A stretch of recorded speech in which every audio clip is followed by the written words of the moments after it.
Regularmente el término poltergeist suele asociarse con el fenómeno de casas encantadas. Y obviamente que cuando suceden hechos que pertenecen a uno u otro fenómeno, se asocian y a veces ni siquiera se discriminan, sino que simplemente se da por sentado que un fenómeno de poltergeist necesariamente se asocia a una casa encantada o viceversa, que una casa encantada está asociada con fenómenos de poltergeist. Pero habría que establecer una diferencia, dado que el fenómeno poltergeist regularmente está asociado habitualmente con un individuo, con una persona. Y de entre las personas que han estado relacionados con estos hechos, regularmente se tendría que empezar a buscar el por qué sucede más con personas jóvenes. Inclusive hay una estadística que indica que cerca del 70 o 80% de los fenómenos de poltergeist necesariamente involucran a niños o niñas que todavía no han comenzado o todavía no tienen una vida sexual activa. Porque, de acuerdo con lo que dicen algunos, es probable que esa energía sexual, que es tan supremamente potente, al no ser canalizada a través de la relación sexual, se sublima y produce en el individuo una potencia psíquica impresionante justamente por eso. Pero estas son solamente teorías. Cuando se habla de casas encantadas, ya no es el fenómeno producido por una persona. Pero antes de hablar de las casas encantadas, aclaremos un poco que estas personas regularmente se ven involucradas en sucesos como el movimiento de objetos a distancia, lluvias de piedras sobre el sitio en donde se encuentra la persona y otro tipo de hechos que necesariamente apuntan hacia el manejo indiscriminado de la materia desde la mente.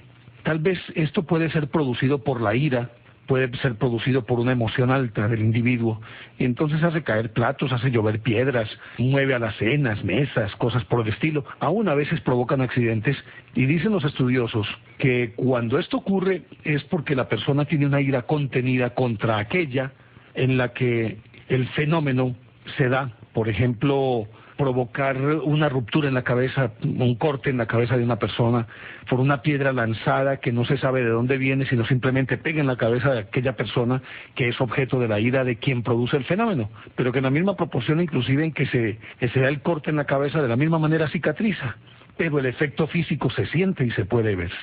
Entonces es más como el desfogue de la ira o de emociones intensas lo que está asociado con el poltergeist.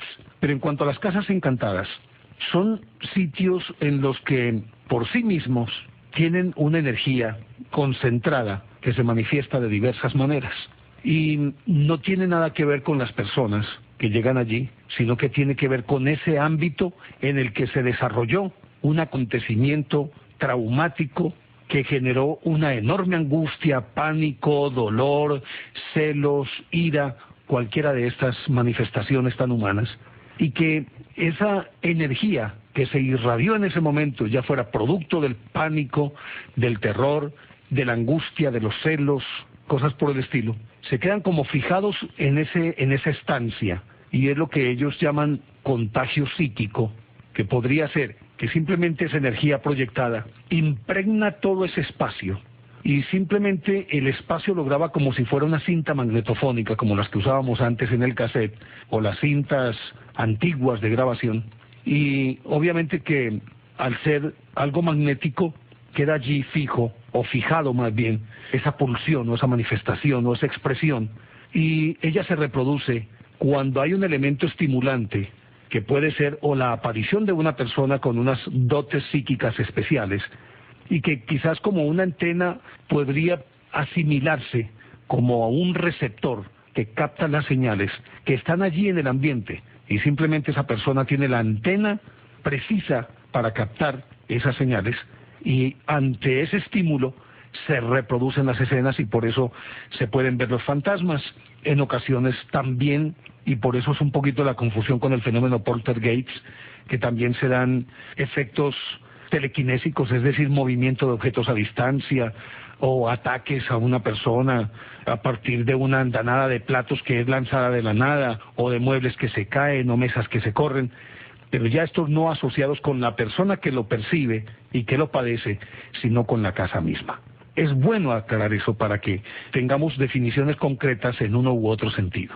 El fenómeno poltergeist es pasajero, es espontáneo y habitualmente desaparece cuando la persona que lo produce comienza su vida sexual activa o entra ya en lo que llamaríamos la juventud, que ha dejado la pubertad, en la adolescencia se da y con una fuerza inusitada el fenómeno poltergeist, y cuando ya se llega a la juventud, es decir, después de los 17, 18 años, comienza a desaparecer paulatinamente la capacidad de esa persona de generar este tipo de sucesos. O sea que está asociado al individuo y desaparece en la medida en que él crece. Pero se da el caso, en lo que tiene que ver con las casas encantadas, se da el caso de que es un fenómeno que puede perdurar por siglos o puede también abruptamente desaparecer en la misma forma en que apareció el fenómeno, o que puede simplemente activarse cuando encuentra la persona justa y con la ida de esa persona el fenómeno deja de manifestarse, pero no desaparece, sino que entra en una especie de estado de latencia hasta que venga otro receptor con una antena psíquica lo suficientemente poderosa como para captar esa señal. No obstante, y es el caso por ejemplo de Inglaterra, el país por excelencia de fantasmas, lo mismo pues es decir, las Islas Británicas, Inglaterra, Escocia especialmente, y que ya pues prácticamente se podría decir que son atracciones turísticas desde esa perspectiva, porque castillo que se respete debe tener un fantasma, y mucho más si este está en Inglaterra. Y por lo tanto genera fascinación entre las personas que son muy dadas a estudiar este fenómeno, o que son inclinadas, o que les gusta, que tienen afición por estos fenómenos, y obviamente que al existir también una predisposición mental y psíquica frente al fenómeno, es muy probable que la persona pueda ver aquello que otros tal vez no vean, quizás por su pragmatismo, por su escepticismo, porque no creen que esto sea cierto, o simplemente porque les es indiferente. Y uno de los principios reales para que todos estos fenómenos se puedan dar es que necesariamente debe existir por parte del individuo una predisposición a creer. Yo creo que si no existe esa predisposición, difícilmente una persona puede captar estas manifestaciones extrasensoriales o ultranaturales o como se le quiera llamar, en todo caso fuera del ámbito de la física y de la lógica que nosotros conocemos. Y entonces, cuando sucede con las casas encantadas, naturalmente que el lugar en sí mismo adquiere una aureola de misterio y de enigma que al mismo tiempo genera una expectativa que, canalizada por quienes visitan esas casas, pueden no solamente estimular, sino al mismo tiempo precipitar estas apariciones. Decíamos que en Inglaterra, obviamente, mucha gente llega dispuesta a verlo, y entonces si está dispuesta a verlo, probablemente lo va a ver. Ni se diga, por ejemplo, de la Torre de Londres, ni del Palacio de Westminster, y tantos otros, en los que ya la historia ha sido muy amplia en detallar las apariciones que allí se dan, como vuelvo sobre el caso de la Torre de Londres, en la que se dice, se ve periódicamente a Ana Bolena, se ve también a Catalina Howard, la quinta esposa pues de Enrique VIII, que él la condenó a muerte por adulterio, y adulterio que en efecto fue comprobado, o en el caso de Ana Bolena, que fue ejecutada simplemente porque no le pudo dar un hijo, y ya él se había cansado de ella y necesitaba otra mujer para tener un hijo varón con ella. Y entonces, si no prosperaba el adulterio, que a todas luces fue un infundio, fue un invento que se le hizo a esta reina, entonces prosperaría el ataque o la acusación de brujería y herejía por el solo hecho de que ella tenía 6 dedos en cada mano y tenía un seno más, es decir, ella padecía de algo que se llama trimastia, algo así por el estilo, o sea que tenía 3 senos. Y entonces, si no prosperaba por un lado, habría de prosperar por el otro. Pero lógicamente que en la antesala de sus ejecuciones hubo unos meses de mucha expectativa, de mucha tensión, de demasiada angustia. Y tanta angustia, tanta tensión, tanto pánico, tanto miedo por parte de estas dos mujeres, seguramente eso pudo haber dejado impregnado ese sitio de esa energía que ellas estaban emitiendo en su momento. Pero así como estos en Inglaterra, en las casas encantadas también ese fenómeno se da en muchas partes del mundo. Ya conocemos suficientemente lo que pasó en Amityville, en Estados Unidos, de donde se sacó el guión para una película, y en otras partes en las que se hablan de casas encantadas supremamente famosas y que todavía su sortilegio no ha podido ser solucionado, o por decirlo, neutralizado mejor. sino que simplemente están ahí y les han hecho exorcismos, todo lo que ustedes quieran, y sin embargo siguen estando encantadas estas casas. Y obviamente que si es un sitio con mucha historia y que puede tener una edad de 100, 200 años, naturalmente que es mucho más fácil, podría ser más predispuesta esa edificación a tener o a contener esas energías. Hay historias muy, pero muy interesantes y que de tanto en tanto se divulgan en el mundo y que no son nuevas, porque este fenómeno se ha dado a lo largo de toda la historia. Y naturalmente en cada época el fenómeno ha sido interpretado de acuerdo con la mentalidad de la época y de acuerdo con los individuos de la época específicamente. No podría ser de otra manera. Pero bueno, ya seguimos hablando de esta historia aquí en Enigmas del Mundo. Estamos en Enigmas del Mundo.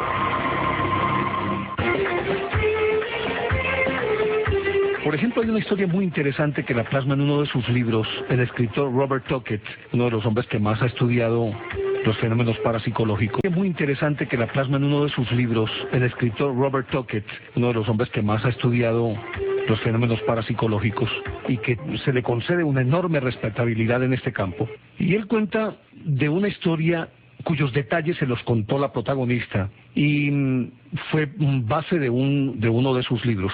Y tiene que ver con que esta señora, Madame Valois, él obviamente les cambia los nombres y los apellidos por razones de respeto, también por la intimidad de las personas. Pero cuenta que esta señora vivía con sus dos hijos, Jean y Gaston, ellos de 20 y 30 años respectivamente.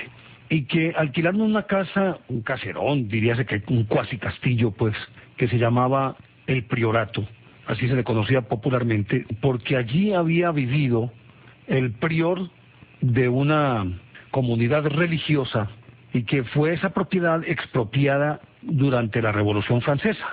Después de remodelar la casa, esta señora y sus dos hijos se mudaron a ella en julio de 1955.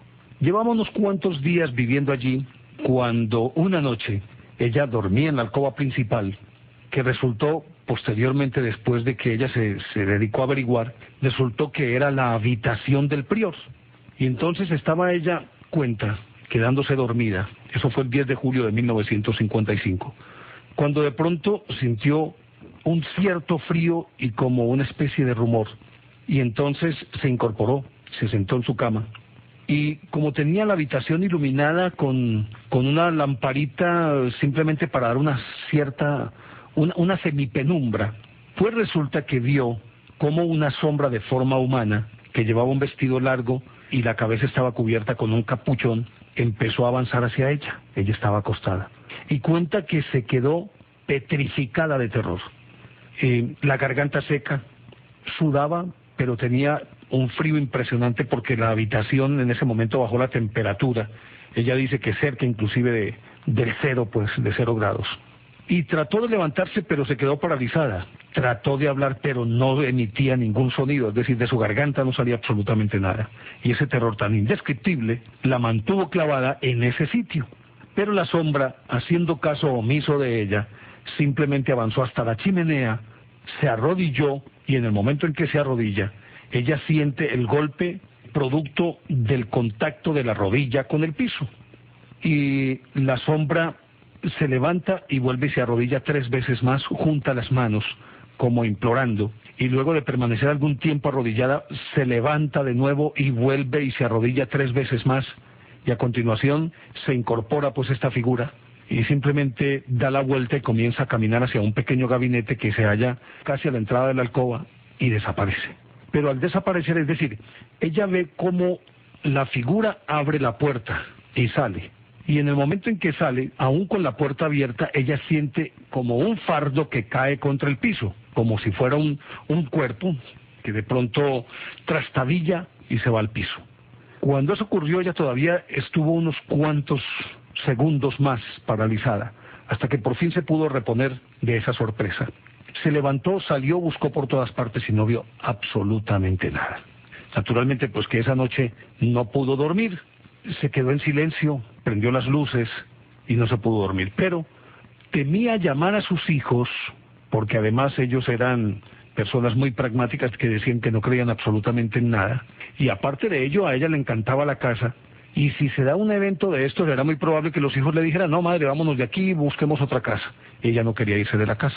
Bueno, al otro día ella se dedicó a revisar toda la casa, un caserón de 3 pisos, con ático, con escaleras en forma de caracol, con recovecos alacenas debajo de las escalas. Decíamos que tenía pues su desván, algunas puertas que realmente no tenían ningún oficio, estaban clausuradas, entró a todas las habitaciones y todo estaba en perfecto orden.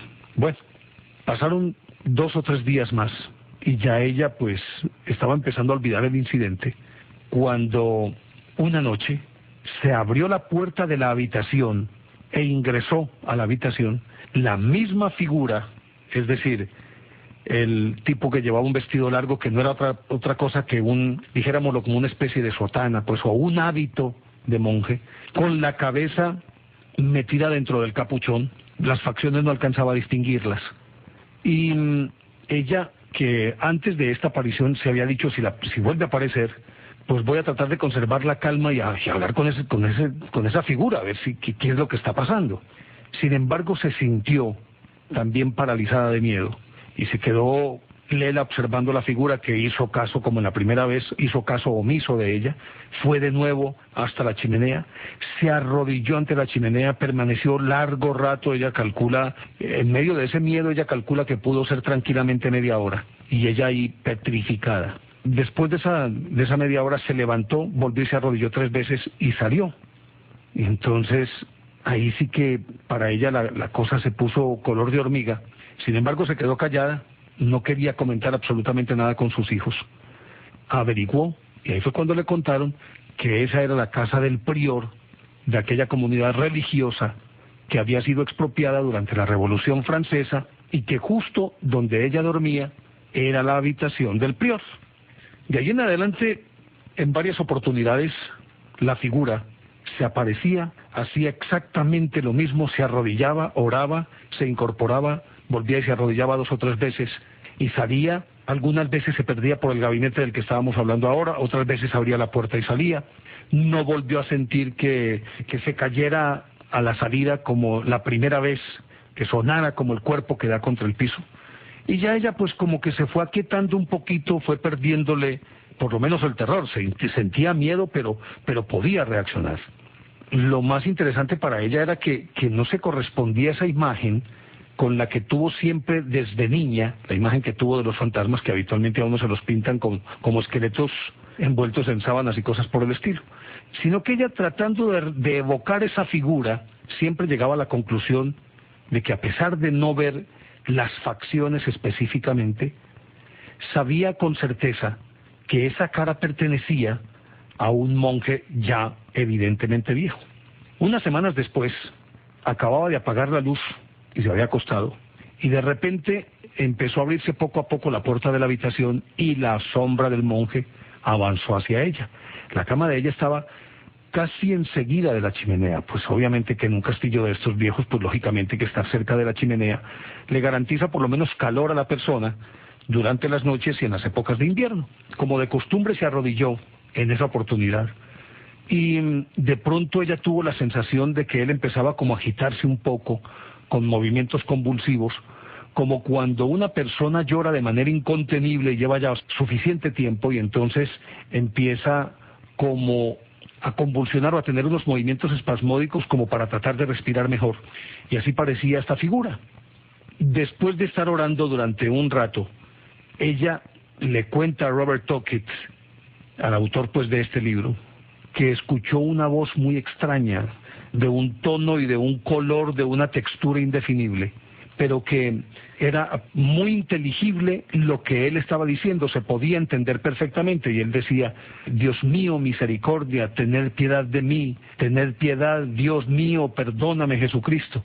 Y ella se quedó estupefacta viéndolo, y dice que fueron varios minutos y ella era un revoltijo de emociones, no sabía si condolerse por la figura, si salir huyendo, si tenía miedo, si tenía curiosidad. Lo cierto es que se aguantó. Al cabo de un rato se incorporó el fantasma, pues se paró. Y como ella había escuchado la voz de él, entonces ella se resolvió a hablarle. se sentó en la cama y a pesar de que él, cuando ella hizo el ruido incorporándose, él miró hacia la cama, pero no hizo nada, pues, ni detuvo su atención en ella, y volvió y se arrodilló, volvió y se levantó y se vino directamente hacia la cama. Y él tomó la iniciativa, cuenta ella, y le dijo: ¿qué hace usted aquí? ¿A qué ha venido? Nadie tiene derecho a turbar la quietud de esta casa, que fue construida por religiosos, para religiosos, y para servir a la mayor gloria de Dios. Esto lo estoy tomando de manera textual, lo que estoy diciendo. Entonces ella dice que sentía miedo, pero le inspiraba confianza a la figura. Entonces ella le respondió: ¿y usted mismo, padre, por qué está aquí? ¿Es usted un ser normal? ¿Por qué viene usted a rezar a esta casa? Y él le respondió: pobre hija mía, hace siglos que rezo aquí y jamás rezaré bastante para borrar mis pecados, para hacer olvidar los sufrimientos de que soy responsable y los crímenes que dejé cometer en nombre de Dios y de la religión. Y apenas terminó de decir esto, volvió a caer de rodillas y a llorar. Y ella cuenta que era un espectáculo conmovedor. Y entonces, queriendo consolarlo, le dijo que si podía hacer algo por él. Y entonces él le respondió, porque levantaba los brazos hacia el cielo y decía: sufro, Dios mío, cuánto sufro. Los hombres quieren adelantar a Dios y se precipitan hacia el abismo. Después de esto, como que paró en medio de esa desesperación que tenía la figura y le dijo a ella: óigame, ¿usted le ha dado de beber al prisionero? Y él dijo: ¿cuál prisionero? ¿En dónde está? En el calabozo que está al lado del comedor del convento. Y entonces se tomó el tiempo el fantasma para contarle la historia de un hombre que había muerto de sed y de frío en ese calabozo. Y le decía que por su cobardía, que él no fue capaz de defenderlo, y que si no lo facilitó, por lo menos toleró el sacrificio al que fue sometido este tipo, el preso en cuestión, y al martirio que debió padecer este señor. Y entonces volvía y se arrodillaba y le decía: Dios mío, perdonadme, Jesús, misericordia. Bueno, lo cierto del caso es que tras un tiempo que ella no supo cronológicamente decir cuánto fue, el fantasma, como más calmado, se incorporó y sin siquiera despedirse ni decirle nada más, después de todo esto dio media vuelta y desapareció. Pero ya seguimos hablando de esta historia aquí en Enigmas del Mundo. Ya regresamos, Enigmas del Mundo.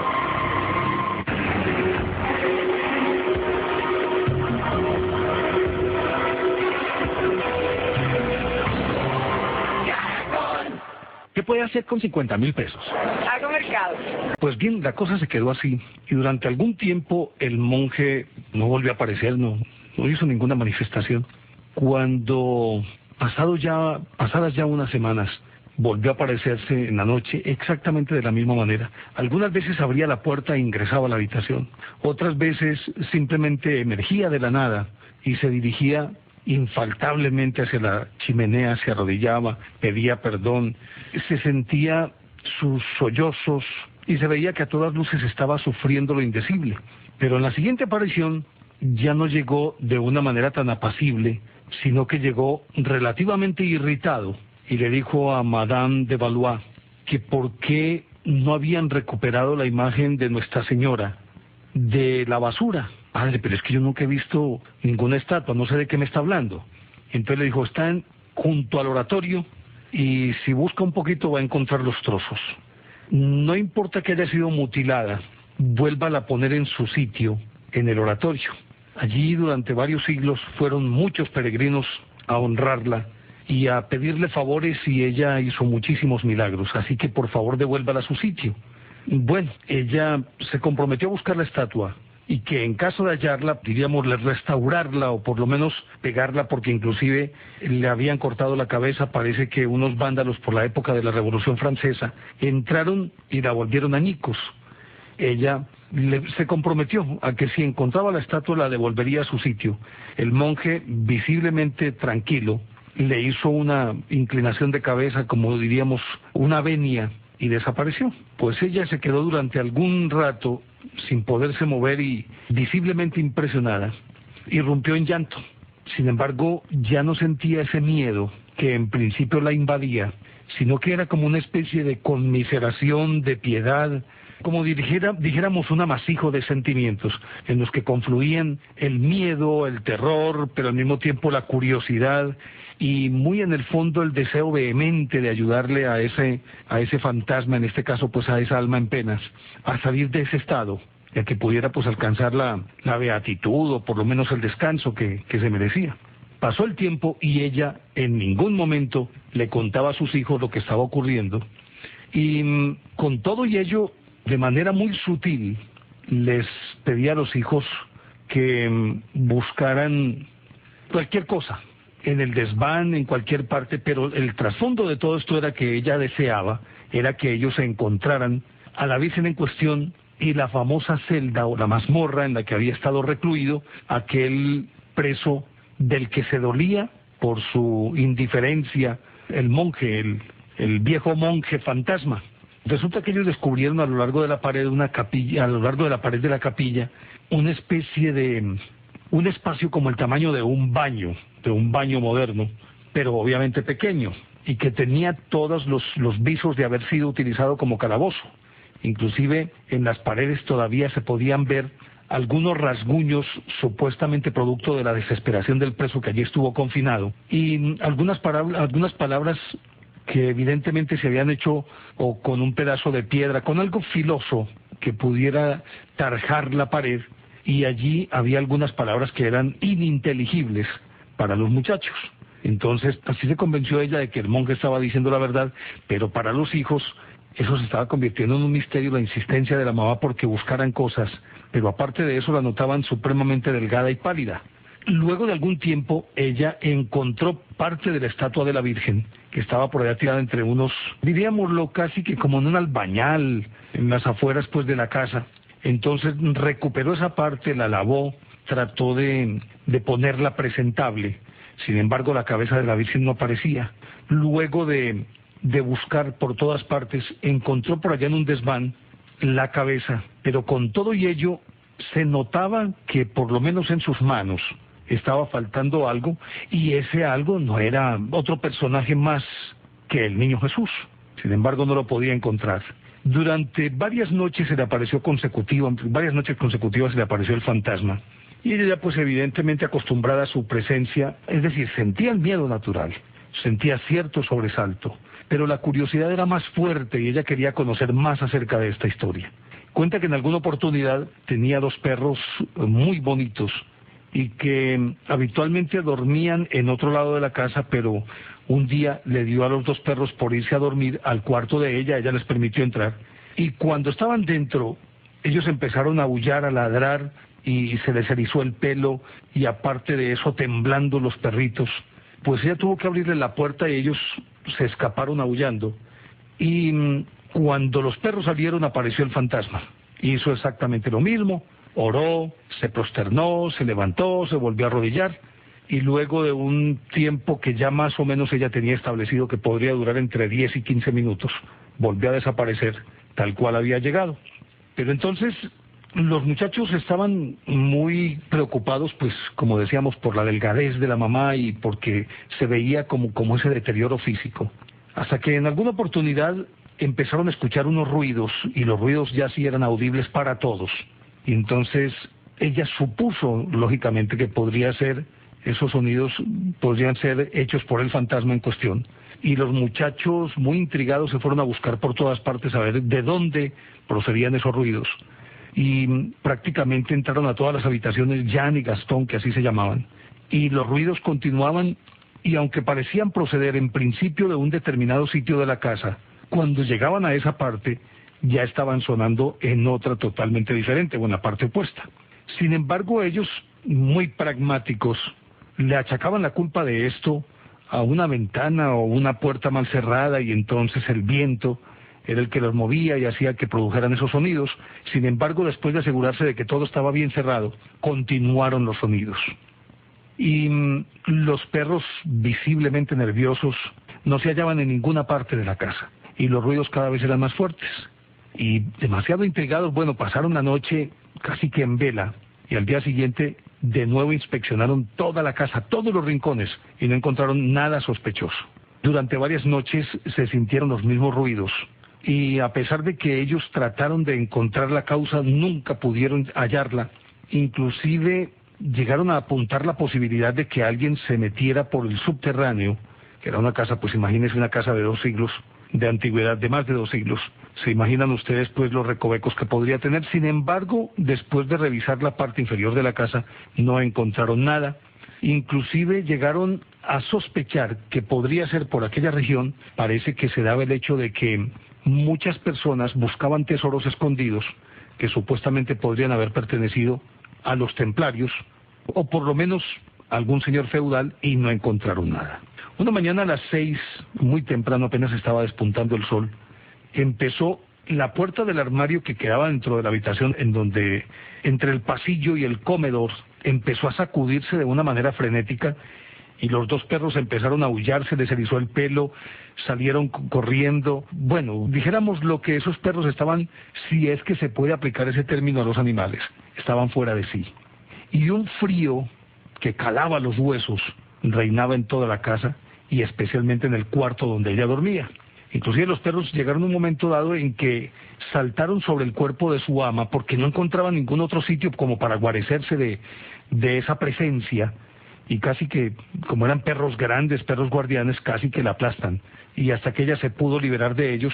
Y cuando se levantó para tratar de ver qué era lo que estaba ocurriendo, para mirar la puerta del armario, pues resulta que los muchachos también habían sentido, y se habían quedado supremamente intrigados, aunque ellos no habían ido a corroborar, sino que lo habían asociado con aquellos ruidos que ya habían escuchado frecuentemente, y para ellos ya no era noticia que los perros aullaran, aunque sí extraño el suceso, pues a fuerza de escucharlo se habían acostumbrado, y por lo tanto dentro de su mentalidad pragmática no cabía la posibilidad de que esto pudiera ser causado por alguien de otro mundo. Aunque se sentaron a desayunar, ellos muy intrigados vieron a su mamá alterada. Le preguntaron qué fue lo que pasó, entonces ella les contó.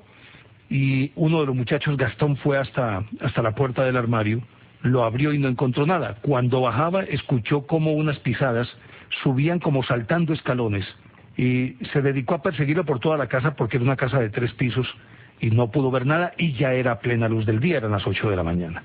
Así las cosas, los muchachos decían que eso era muy raro, pero que no lo podían asociar con fantasmas, hasta que ella les dijo: no, es que yo he visto fantasmas.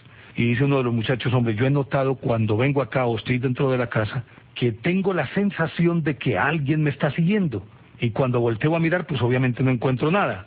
Sin embargo, en una oportunidad me dio la impresión de que algo, como una especie de masa informe, negruzca, estaba flotando a mi lado, y supuse que a lo mejor mis ojos todavía no se habían acostumbrado a la penumbra de la casa en medio de la noche. Estamos hablando en pleno siglo XX, ya pues con luz eléctrica y demás, y por eso tal vez no le paré muchas bolas. Pero ahora que usted lo dice, aunque yo no creo, pues de pronto puede existir algo extraño en esta casa, pero no creo que sean fantasmas.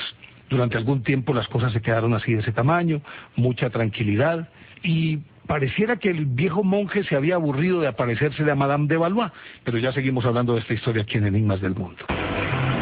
Estamos en Enigmas del Mundo.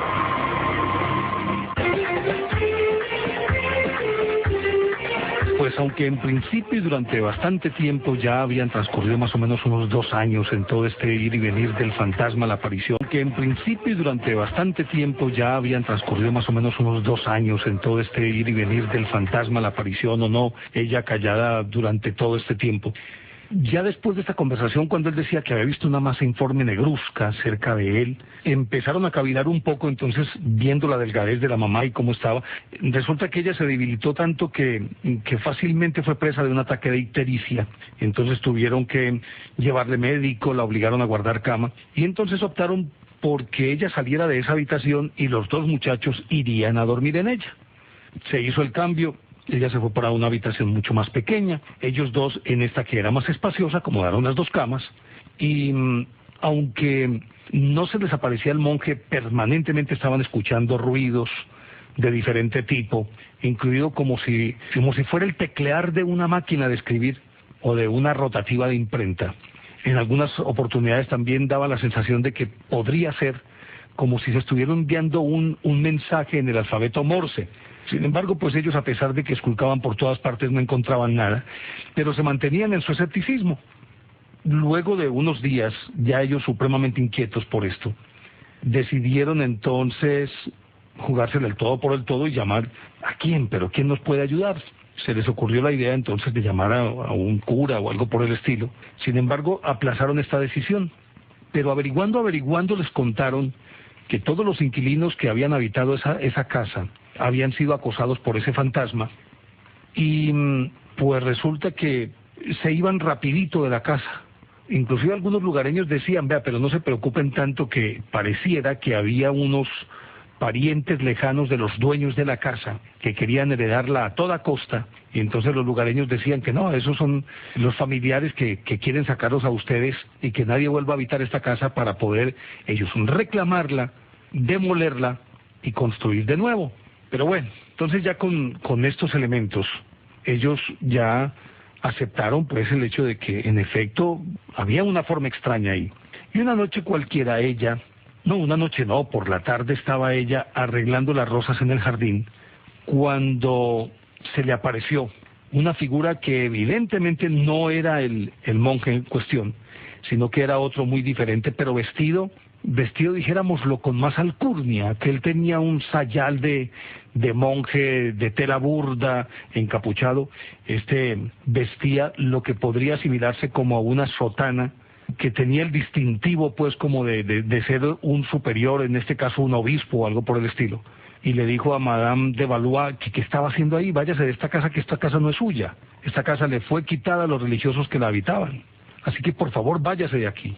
Ella se quedó estupefacta, la sombra retrocedió y desapareció. Sin embargo, los muchachos todavía no veían al monje dentro de la habitación.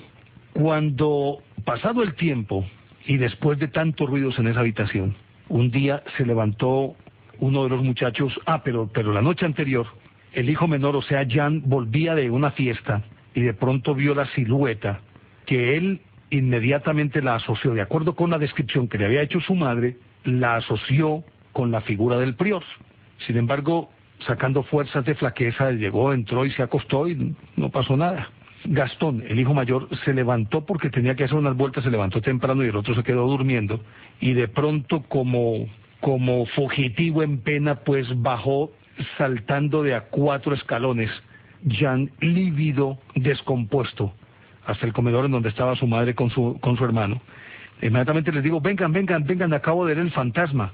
No solamente ha estado dentro de la habitación, sino que me ha perseguido cuando he salido de la habitación y se ha perdido en la biblioteca. Los perros, ladrando, se negaron a entrar en la biblioteca con los pelos de punta, los animales, y entonces por fin ellos entendieron que en efecto allí sí había un fantasma. Ya no dudaron de la existencia del fantasma. Entonces, parece que muy alterado emocionalmente, optaron por enviar a este hijo menor a donde otras hijas, ella tenía otras 2 hijas mujeres, y vivían en París, ya estaban casadas. Entonces lo enviaron para allá para que él descansara y se alejara como de ese ambiente tan tenso, tan supremamente pesado y sobre todo tan impredecible. Pues el muchacho se fue y empezaron a turnarse. El uno se iba 15 días, el otro se iba a los otros 15 días. Ella optó por quedarse, no quería salir de la casa. Bueno, cuando ella estaba sola, regularmente aparecía el fantasma. Pero cuando estaban los muchachos, a Gastón no se le aparecían, pero a Jan sí se le aparecían. Y en alguna oportunidad estaba Jan acostado después de ir a París y regresar al cabo de un tiempo. Estaba acostado, cuando de pronto él se sintió paralizado, y esa intuición, dijéramos, ese sexto sentido de las mamás, empujó a Madame de Valois para ir a darle vuelta a su hijo a ver que había mucho silencio, y él habitualmente pues era ruidoso. Llegó y lo vio con los ojos desorbitados, paralizado, enfocados los ojos en un punto fijo, en una crispación impresionante, rígido.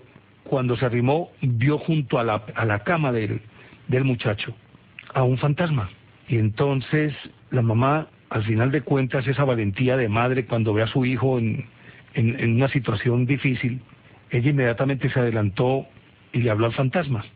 Y entonces el fantasma se puso a hablar, y cuentan que tuvieron una conversación, que el muchacho se fue relajando, se incorporó y se sentaron a conversar los 3 con el fantasma. luego de hacerles algunas predicciones, de decirles en dónde estaban algunas cosas escondidas. Obviamente que este sí era el monje viejo, el que, de acuerdo con lo que decían pues los habitantes del sector, era el prior. Ya aparentemente pues existía más confianza entre el fantasma y ellos. Les contó muchísimas cosas de lo que había ocurrido allí. Contó que aquel individuo que había estado en esa mazmorra había sido acusado de herejía y que él sabía que no era un hereje, que sin embargo se quedó callado y durante mucho tiempo estuvo confinado en esa celda, sometido a unas condiciones infrahumanas, pero él por miedo a sus superiores no quiso hacer nada para salvar a este individuo que finalmente murió en esa mazmorra, y eso era lo que no lo podía dejar al descansar en paz. Les contó en dónde habían guardado desde antes de la Revolución Francesa, o previendo que ya la Revolución Francesa estaba cocinándose y por lo tanto la turba venía a tomarse, ya se habían tomado varios conventos. Entonces guardaron unos libros que ellos consideraban que eran supremamente valiosos y les dijo en dónde se encontraban. Tiempo después fueron y en efecto encontraron esos libros. De ahí en adelante Jan se fue tranquilizando y la mamá también. De acuerdo con el relato que ella le hace a Robert Tocket, llegó un momento en que ya era muy familiar la figura del prior en el ámbito de la casa, dentro de la casa. Sin embargo, después en algunas oportunidades él se aparecía y se mostraba irascible, en otras muy resignado, en otras deprimido y en otras parecía estar muy relajado y muy tranquilo. Sin embargo, le seguía reclamando que completaran a la Virgen, y entonces le decía que buscaran que la Virgen estaba, es decir, debía estar completa. Y un día ella bajando de las escaleras, en una parte relativa, habitualmente ellos no pasaban por ahí, tropezó ella con algo cuando vio que de una parte del piso estaba saliendo como una especie de punta de una piedra o algo por el estilo. Le llamó la atención el color, la sacó y era la figura del niño Jesús. Ella completó la figura, fue y la pegó a la Virgen y la retornó al sitio en el que siempre estuvo en el oratorio, y parece que eso apaciguó muchísimo al monje, que entre otras cosas también se apareció y les dio las gracias por haber hecho eso y por devolver a la Virgen al sitio del que nunca debió ser sacada. Así pasó el tiempo. Cuando ya era por la época de 1959, y estamos hablando de 4 años porque esto había empezado en 1955, Jan y la mamá estaban muy familiarizados con el fantasma, pero Gastón nunca lo pudo ver y él decía que ellos estaban locos, que tenían problemas mentales. Y entonces regularmente conversaban con el monje inclusive les decía no hagan esto, hagan aquello, se fue convirtiendo como una especie de consejero. Y al cabo de un tiempo, pues ya ellos prácticamente estaban esperando que el monje los dirigiera, qué era lo que debían hacer y qué no debían hacer. Hasta que ya, por allá en 1959, o a principios, el último domingo, eso fue en marzo de 1960, dice la señora que fue el último domingo de marzo de 1960, que de pronto estaban ellos almorzando los dos, cuando en pleno mediodía se apareció el fantasma, el prior viejo, y les dijo, por favor, libérenme de esta angustia. Dice, ¿pero qué podemos hacer, padre? Dice, no, yo morí sin haber recibido los santos sacramentos. A mí me mataron. Y sin embargo, yo no fui capaz de enfrentármeles y pude haber salvado al hombre que estaba en la mazmorra. Sin embargo, no lo hice, preferí dejarme morir yo. Y cuando decía esto, levantó las manos y vieron que las manos no tenía manos, sino que eran un par de muñones. Y les mostró y les dijo, miren, me cortaron las manos. Por favor, hagan encima de mí grandes señales de la cruz y échenme agua bendita. Y vayan y visítenme en mi tumba. Dice, pero ¿dónde es su tumba? Es que no sabemos dónde está. Y entonces salió con ellos, los llevó hasta una parte posterior del edificio en donde había un pequeño jardín. Y allí, sin que hubiese nada que lo señalara, les mostró el lugar. Y entonces le preguntó ella, ¿qué debemos hacer? Dice, rócienme agua bendita, pónganme una cruz encima, oren por mí y me liberarán. Pues ella no tenía agua bendita, se fue a buscar agua bendita y la encontró. Hizo lo que le había pedido el prior. Pusieron una cruz y el prior nunca más volvió a aparecer. Ellos vivieron en esa casa durante un tiempo más, pero parecía que la presencia del monje la extrañaban, y sobre todo porque terminó convirtiéndose como en una especie de protector de la casa que les concedía a ellos un margen de seguridad.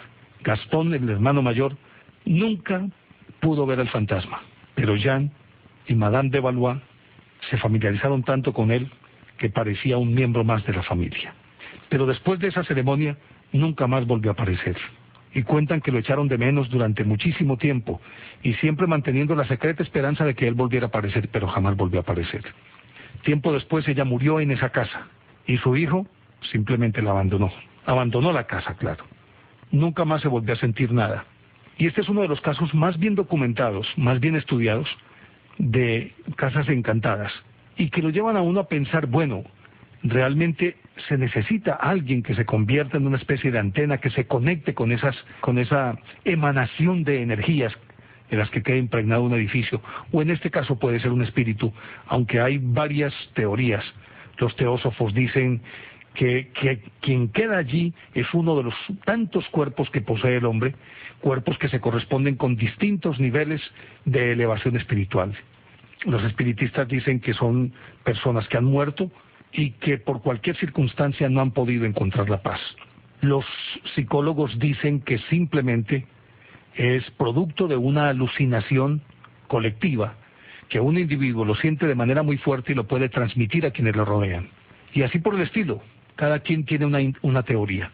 Lo cierto es que las casas encantadas existen, y que por más que se trate de desentrañar el caso, definitivamente, por lo menos hasta ahora, ha sido imposible, a pesar de que muchos fantasmas han sido fotografiados, y se han fotografiado también algunos fenómenos que suceden en casas, pero eso no alcanza a explicarlo todo.